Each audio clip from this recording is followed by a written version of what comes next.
BSF के अंदर तो हर दिन सेविंग करना पड़ता है, लेकिन कभी ऐसे बॉर्डराइज एरिया में चले गए तो वहां पे आपको हर दिन सेविंग नहीं करना। यदि आप छावनी एरिया में हो तो आपको हर दिन सेविंग करनी पड़ती है, फौज का रूल होता है। आपको हर दिन सेविंग नहीं करना। यदि आप छावनी एरिया में हो तो आपको हर दिन सेविंग करनी पड़ती है। सिलने का काम मिलता है। जो बीएसएफ में भर्तियां होती हैं, जब जवान ट्रेनिंग के लिए जाते हैं उनको बहुत सारी वर्दियां प्रोवाइड की जाती हैं। लेकिन यदि आप किसी बैरक एरिया में हो, आप किसी कैंप एरिया में हो, यदि आप बॉर्डराइज एरिया में हो, उस एरिया में यहाँ पे जय हिंद, नमस्कार साथियों, कैसे हैं? उम्मीद करते हैं आप सब अच्छे होंगे। यदि आप भी बीएसएफ ट्रेडमैन के लिए आवेदन किया है तो वीडियोस आप सबके लिए बहुत हेल्पफुल रहने वाला है। मैं 4 ट्रेड को लेकर के बात करूंगा। मोची, ट्रेलर, बार्बर और धोबी के बारे में हम बात करने वाले हैं। इनके जॉब प्रोफाइल क्या रहने वाला है, इनको कितने घंटे ड्यूटी करना पड़ता है और इनका काम क्या होता है, क्या हम इन सभी ट्रेडों पर ड्यूटी करते समय हम जीडी के पद पे भर्ती हो सकते हैं। सारा जानकारी आपको इस वीडियो में मिलने वाला है। बस आप वीडियो के लास्ट तक बने रहिए। बहुत छोटा सा वीडियो रहने वाला है, लेकिन सारी जानकारी आपको एक ही वीडियोस में हम दे देंगे। उम्मीद यही करेंगे कि ये वीडियो देखने के बाद आपको दूसरा वीडियो देखने की जरूरत नहीं पड़ेगी। चलिए वीडियो को शुरू करते हैं। जितने भी हमारे बीएसएफ के जवान चैनल पे पहली बार आ रहे हैं, चैनल को प्लीज सब्सक्राइब जरूर कर लीजिएगा।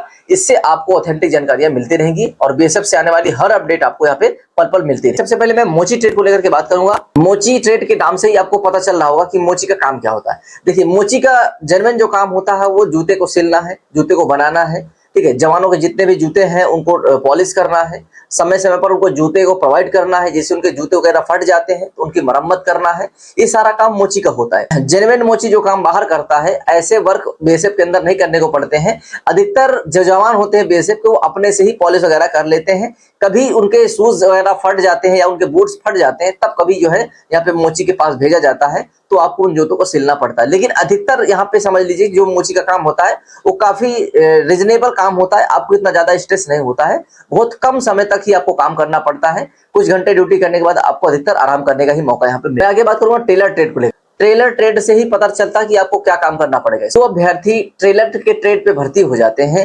उनको जवानों की वर्दियां हैं, उनको सिलने का काम मिलता है। जो बीएसएफ में भर्तियां होती हैं, जब जवान ट्रेनिंग के लिए जाते हैं उनको बहुत सारी वर्दियां प्रोवाइड की जाती हैं, लेकिन बिना नाप की वर्दियां उनको मिलती हैं। तो वो सारे जवान ट्रेलर के पास जाते हैं अपनी वर्दियों को फिटिंग करवाने के लिए। और कटी फटी जो वर्दियां होती हैं, कभी फट जाती हैं ड्यूटी के दौरान, वो सारी वर्दियां ट्रेलर को मिलती हैं और उन वर्दियों को सिलना पड़ता है। और ट्रेलर को जवानों की कभी कैप फट जाती है या बेल्ट वगैरह फट जाता है, टूट जाता है, कपड़े से संबंधित काम आता है सिलने को लेकर के, तो ट्रेड का सारा काम जो है ट्रेलर ही करता है। आगे मैं बात करने वाला हूँ बीएसएफ धोबी के पद पे यदि आप भर्ती हो जाते हो तो आपको क्या काम करना पड़ता है।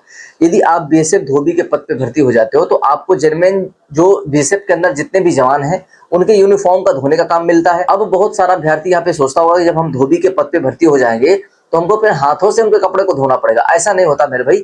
बहुत सारी मशीनरी होती है, वहां पे वॉशिंग मशीन होती है। उसी वॉशिंग मशीन में उनके यूनिफॉर्म को डाल करके धुलना पड़ता है। आप अकेले सिंगल व्यक्ति नहीं होते हो, आपके साथ आपके कलीग होते हैं। एक एक कैंप में कम से कम धोबी के पद पे 3-3, 4-4 जवान होते हैं। आपको ये काम अकेले नहीं करना पड़ता। यदि मान लीजिए आप सिटी एरियाज में हो तो सिटी में कम से कम 20 से 25 ऐसे आपको वर्कर्स मिल जाते हैं जिनके साथ आपको मिलकर के काम करना पड़ता है। ठीक है, लेकिन यदि आप किसी बैरक एरिया में हो, आप किसी कैंप एरिया में हो, यदि आप बॉर्डराइज एरिया में हो, उस एरिया में यहाँ पे 2-3 ही जवान आपको मिलते हैं। लेकिन यदि आप सिटी एरियाज में हो तो यहाँ पर आपका स्टाफ थोड़ा बढ़ जाता है। और जो अभ्यर्थी ट्रेनिंग के दौरान जाते हैं उनके लिए एक रूम अलॉट होता है। वहां पे उनको बेडशीट वगैरह मिलती है। यदि बेडशीट वगैरह गंदी हो जाती है या बेडशीट किसी प्रकार से कोई खाते समय कुछ गिरा दिया, ऐसा कुछ प्रॉब्लम्स हो गया, तो सारा कुछ बेडशीट धोने का भी काम जो है इन्हीं जवानों का होता है। आपको बेडशीट को भी धोना पड़ता है, कपड़े को अच्छे से धुल करके, इसके बाद उसमें इस्त्री करके, मतलब प्रेस करके, बैरक के अंदर बेडशीट, कंबल वगैरह सारा कुछ धुलना, ये सब जो है धोबी ट्रेड का ही होता है। यदि आपको बड़े स्तर पर कपड़े धुलने को मिल रहे हैं तो वहां पे आपको काफी मशीनों का इस्तेमाल करना पड़ता है। आप ये काम में सिंगल व्यक्ति नहीं होते हो, आपके साथ 2-3, 4 जवान, 5 जवान और भी होते हैं। ठीक है, आगे बात करेंगे नाइट ट्रेड को लेकर के। नाइट ट्रेड से ही पता चलता है कि ये सारा काम जो है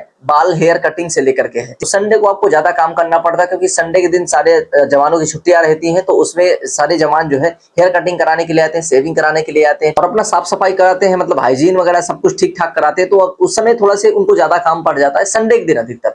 बाकी दिन तो जितने भी बीएसएफ के जवान होते हैं वो अपनी शेविंग खुद ही करते हैं। बीएसएफ के अंदर तो हर दिन शेविंग करना पड़ता है, लेकिन कभी ऐसे बॉर्डराइज एरिया में चले गए तो वहां पे आपको हर दिन शेविंग नहीं करना। यदि आप छावनी एरिया में हो तो आपको हर दिन शेविंग करनी पड़ती है, फौज का रूल होता है।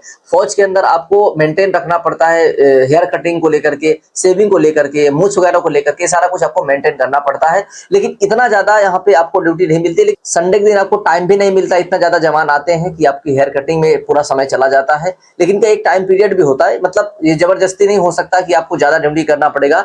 जितनी ड्यूटी आपकी होती है आपको उतनी ही ड्यूटी करना पड़ेगा, क्योंकि एक कैंप में एक ही नाई नहीं होता है, 3-4 नाई वहां पे आपको देखने को मिल जाते हैं। तो ये काम को काफी डिवाइड कर दिया जाए। एक जवान होगा तो कितने जवानों के बाल को काटेगा, तो एक जवान वहां पे आप नहीं रहते हो, इसलिए आपके साथ आपके कलीग होते हैं, तो इस वजह से आपको ज्यादा काम करने का मौका यहाँ पे नहीं मिलता। ठीक है, जो हफ्ते के 6 दिन है उसमें आपको इतना ज्यादा वर्क नहीं मिलता है, वर्कलोड भी नहीं रहता है। बाकी ये काम करने के बाद भी आपको एडिशनल ड्यूटियां मिल सकती हैं। अब हम बात करें इन चारों ट्रेड में आपको छुट्टियां कितनी मिलती हैं और आपको कितने घंटे तक काम करना पड़ता है। देखिए, वैसे तो बीएसएफ के अंदर जो ड्यूटी का टाइम है वो 8 घंटे का ही होता है। मतलब जो भी आपको वर्क करना पड़ेगा वो 8 घंटे ही वर्क करना पड़ेगा, 8 घंटे से ज्यादा आपको वर्क नहीं देना होता। अब मैं बात करूंगा इसकी फैसिलिटीज और छुट्टियों के बारे में, आपको कितने दिनों की छुट्टी यहाँ पे मिलती है और फैसिलिटीज आपको क्या क्या यहाँ पे देखने को मिल जाती है। कि अब इन 4 ट्रेडों में भर्ती हो जाते हो तो आपको यहाँ पे 60 दिन की छुट्टियां अलॉट होती है, 60 दिन की आपको छुट्टी मिलती है, 15 दिन की आपको यहाँ पे एडिशनल छुट्टी देखने को मिल जाती है। यदि आप कहीं बीमार पड़ जाते हो, बीमारी के दौरान यदि आप मेडिकल लगा देते हो, मेडिकल के दौरान भी आपको यहाँ पे एडिशनल छुट्टियां और देखने को मिल जाती है। मोची, नाई, ट्रेलर और बार्बर में भर्ती हो जाते हो तो आपके लिए ट्रेड बहुत बेहतरीन रह सकती है। त्योहार वगैरह में तो आपको छुट्टी देखने को मिल ही जाती है। यहाँ पे त्योहार में कोई फेस्टिवल है उसमें भी आप छुट्टी यहाँ पे ले सकते हो। ठीक, अब मैं बात करने वाला हूँ आपके सैलरी को लेकर कि आपको सैलरी यहाँ पे कितनी देखने को मिल जाती है। ठीक है मेरे भाई, वैसे तो सभी कांस्टेबल के जवान को, चाहे ट्रेडमैन का जवान हो चाहे कांस्टेबल का जवान हो, सभी को पे लेवल 3 की सैलरी देखने को मिलती है यहाँ पे। मतलब 21,700 से लेकर के 69,100 रुपए तक आपको यहाँ पे सैलरी देखने को मिल जाती है। ठीक है, यदि आप ट्रेनिंग टाइम में हो तो ट्रेनिंग टाइम में आपको नॉर्मल 32 से लेकर के 35,000 तक यहाँ पे सैलरी आपकी बन जाती है। उसके बाद जब आपकी पोस्टिंग हो जाती है बॉर्डराइज एरिया में, तो बॉर्डराइज एरिया में जितना भी अलाउंसेस होता है, अलाउंस के अनुसार आपका जो है मूल वेतन में जुड़ जाता है। उसके बाद आपकी सैलरी यहाँ पे 65 से 70,000 देखने को पर मंथ मिल जाती है। ठीक, मान लीजिए आपकी ड्यूटी छत्तीसगढ़ में लग गई, आपकी ड्यूटी जम्मू एंड कश्मीर में लग गई, तो वहां का जो पे अलाउंसेस है वो अलाउंसेस आपके मूल वेतन में जुड़ जाएगा, वो सारा वेतन जुड़ करके आपके अकाउंट में आएगा। ठीक है मेरे भाई, तो ये आपका जो है अलाउंसेस मिल जाता है। अब इसमें आपको अलाउंसेस क्या क्या देखने को मिलते हैं मैं आपको यहाँ पे बताने वाला हूँ। बेनिफिट्स क्या है, ठीक है, जैसे मान लीजिए महंगाई भत्ता डीए आपको मिलता है। ठीक है, राशन अलाउंसेस, मतलब आपको कोई वहाँ पे राशन का पैसा जमा नहीं करना पड़ता, आपको फ्री में राशन मिलता है। ठीक है, ट्रांसपोर्ट अलाउंस हो गया, क्लॉथिंग अलाउंस, आपको कपड़े को लेकर के या यूनिफॉर्म को लेकर कोई पैसा यहाँ पे पेमेंट नहीं करना पड़ता। ठीक है, हाउस रेंट अलाउंस हो गया, आपको जो है रहने का भी मिलता है, एचआरए जिसको आप बोलते हो। मेडिकल सुविधा, यदि आपका बीएसएफ के अंदर कैंटीन कार्ड बना हुआ है तो आप इंडियन आर्मी के कैंटीन कार्ड में भी आप सुविधा ले सकते हो और बीएसएफ के कैंटीन कार्ड में भी आप सुविधा तो ले ही सकते हो। मतलब दोनों जगह पे आप जो है अच्छे से सुविधा उठा सकते हो। ठीक, आपके लिए यहाँ पे फ्री क्वार्टर्स भी मिलते हैं। ठीक है, आप फ्री क्वार्टर्स लेकर के आप फैमिली के साथ रह सकते हो। बैरक में रहने की सुविधाएं भी आपको मिलती हैं। ठीक, अब यहाँ पर सभी अभ्यर्थियों का एक सवाल आता है, यदि हम ट्रेडमैन में भर्ती हो जाते हैं तो क्या हम जीडी में भर्ती हो सकते हैं, क्या प्रमोशन ले सकते हैं? ये सारा सवाल उनके मन में चल रहा है, तो मैं सारा कुछ आपको विस्तार से बताने वाला हूं। देखिए, यदि आप ट्रेडमैन में भर्ती हो जाते हो तो आपका एक डिपार्टमेंटल एग्जाम होता है, डिपार्टमेंटल वैकेंसीज भी आती हैं बीएसएफ के अंदर। यदि आप डिपार्टमेंटल वैकेंसीज में यदि आप पार्टिसिपेट करते हो, मतलब तैयारी करने का तो समय आपको मिलता ही है। आपकी ड्यूटी 8 घंटे की होती है, 8 घंटे के बाद आपको अच्छा खासा समय देखने को मिल जाता है। यदि आप प्रॉपर वे में तैयारी आप कर रहे हो, एग्जाम की तैयारी कर रहे हो, तो आप वहां से डिपार्टमेंटल एग्जाम को आप पार्टिसिपेट करके, वहां से एग्जाम को आप क्रैक करके आप डिपार्टमेंटल में ही आप प्रमोशन ले सकते हो। डायरेक्टली आप एसआई बन सकते हो, कांस्टेबल में भर्ती हो सकते हो। जो है डिपार्टमेंटल एग्जाम में पार्टिसिपेट नहीं करना चाहते हो तो बीएसएफ एक सर्विस टाइम होता है। जब आप सर्विस टाइम को स्पेंड करते हो, जैसे 10 साल के बाद आपका यहाँ पे प्रमोशन स्टार्ट होते हैं, तो यदि आप ट्रेडमैन में भर्ती हो तो आप हेड कांस्टेबल बना दिए जाते हो।